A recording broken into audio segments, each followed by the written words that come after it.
This is a very quick aiming tutorial because this month we're working on some facet of our game, isolating it for 2 weeks, and reincorporating it in our third week with our practice session, and then using it in full games, playing against the Ghost, going to your league night, using that system. Okay, got a couple things. If I were to just use where the object ball would be, okay, now I have another one that also shows this exact same thing on the opposite side, but I'm going to show it from here. This is a ghost ball trainer by Aimright.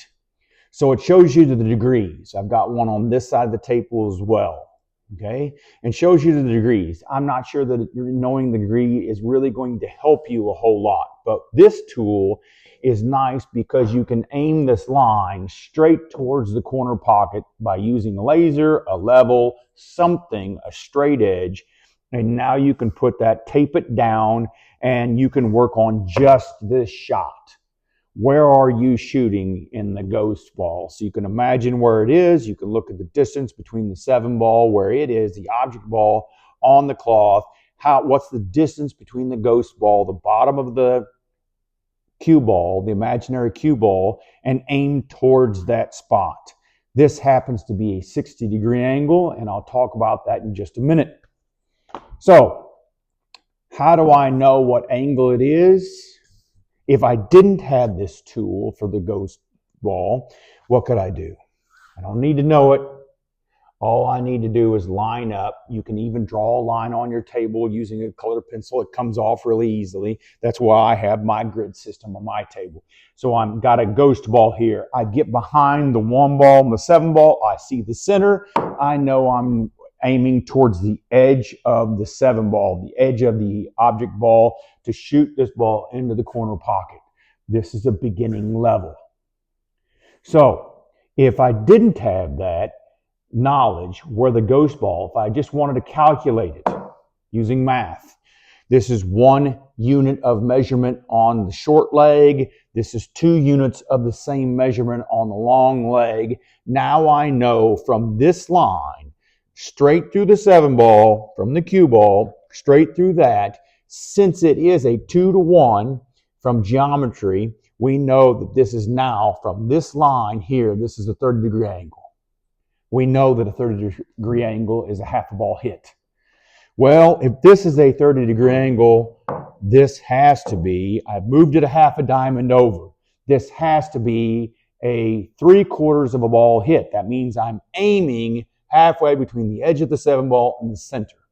How do I know where that is? Well, I can again use a ghost ball, look at the center, and I can gauge where that is on the 7 ball and train my eyes how to do that. I can also use the 7 ball as a clock face, 2-dimensional object.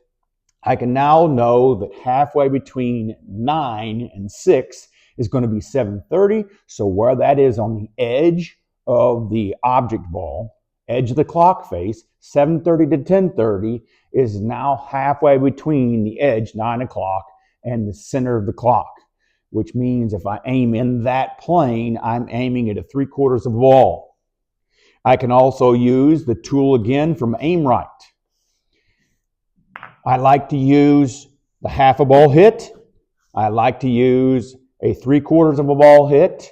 I also like to use a straight in shot. Straight in shot. How do I know where I'm aiming on a straight in shot? You can train your eyes. I'm using a darker ball anyway, and my balls are fairly new and they're polished. So I can see the reflection of the cue ball in the object ball. All I'm going to do is aim my cue stick towards that reflection and hone in a straight in shot. If it's sliding, you're not going to see any rotation. You use a striped ball. If you're sliding and it sticks and then you don't see the stripe move, perfect. You're working on some other facet if you're working on aiming and you're to the next level. So I've worked on 3. A half a ball hit, a 3/4 of a ball hit, a straight shot. If you want to go on farther, in D, you can go to the next angle. you can create a whole bunch of angles and you can make sure that you're pocketing the ball as well. Let's say you're a beginner and you thought, well, this is easy, but the next level, which is going a full length of the table and shooting it into the opposite corner pocket, that's not as easy. Well, you can use some pocket reducers. You can also, this is Pro Pockets, and I can glue this, it's a piece of tape, double stick tape, and I can put some pocket facings on the inside so I can hit towards the center of the pocket. So I can get more, honing my skills for shooting to the center of the pocket. Now, we all know there's 3 parts to the pocket. We know there's a pro side to the pocket, all that kind of good information. But if you're working on just hitting the ball in, I suggest starting out with larger pockets and reducing them a little bit so you can get your aim to be smaller and smaller and smaller. Okay, your allowable tolerances are smaller in number. Okay, so you can check yourself by how many times you have them in a row. How many of these half ball shots can you shoot in a row? If you're an advanced player, then you're shooting down here. If you're working on aiming, which I know that shooting a 3/4 of a ball and even less of an angle, I tend to brush the rail on the way in, and I'd like to get rid of that. So that's going to be some of my focus if I was working on aiming for this next segment. Okay, so we talked about a ghost ball trainer. We talked about the actual ghost ball where you can tap it and put a little dot where the indentation is. No big deal. We have talked about gridding and out using with math. There's a whole lot of things that you can do for just aiming. Okay, so if you're working on aiming in this segment for the next couple of weeks, there's a quick tutorial, okay, on aiming.